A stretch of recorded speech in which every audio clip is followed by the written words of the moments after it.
Friends, welcome to this video. நான் என்ன video பார்க்க போகிறேன்னா, நான் சும்மா வரையலான்னு மொட்டை மாடிக்கு வந்தேன். இப்போது வியூஸை பார்த்து வரைய போகிறேன். எப்படி இருக்குன்னு மறக்காமல் கமெண்ட்டில் சொல்லுங்கள். ஓகே ஃப்ரெண்ட்ஸ், இப்போ நான் என்ன வரைய போகிறேன்னு நீங்களே கெஸ் பண்ணியிருப்பீங்க. நான் கொஞ்சம் ஃபாஸ்ட்டாக வரைஞ்சேன், அதனால தான் இப்படி வருது. ஓகே, நான் வரைகிற மாதிரி நீங்களும் வரைஞ்சிக்கோங்க. நான் இதை ஃபுல் வீடியோவில் எப்போயாச்சும் கண்டிப்பாக போடுவேன். இப்போ வந்து நான் வரைஞ்சி முடிச்சிட்டேன். இப்போ நெக்ஸ்ட்டு வந்து ஆயில் பேஸ்டல் கொடுத்துடலாம். நீங்கள் வெறும் கிரேயான்ஸ் யூஸ் பண்ணலாம் கூட யூஸ் பண்ணிக்கோங்க, நல்லா தான் வரும்.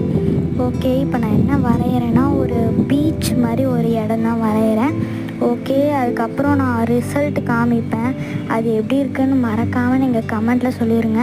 ஓகே, நீங்கள் 2 தேங்காய் மரம், ஒரு சன்னு, அந்த மாதிரி நான் வீடியோவில் காமிக்கிற மாதிரியே போட்டுக்கோங்க. ஓகே, இப்போ வந்து நான் நெக்ஸ்ட்டு வந்து ரிசல்ட் காமிக்கிறேன். அது எப்படி இருக்குன்னு மறக்காமல் கமெண்ட்டில் சொல்லிடுங்க. பாய்.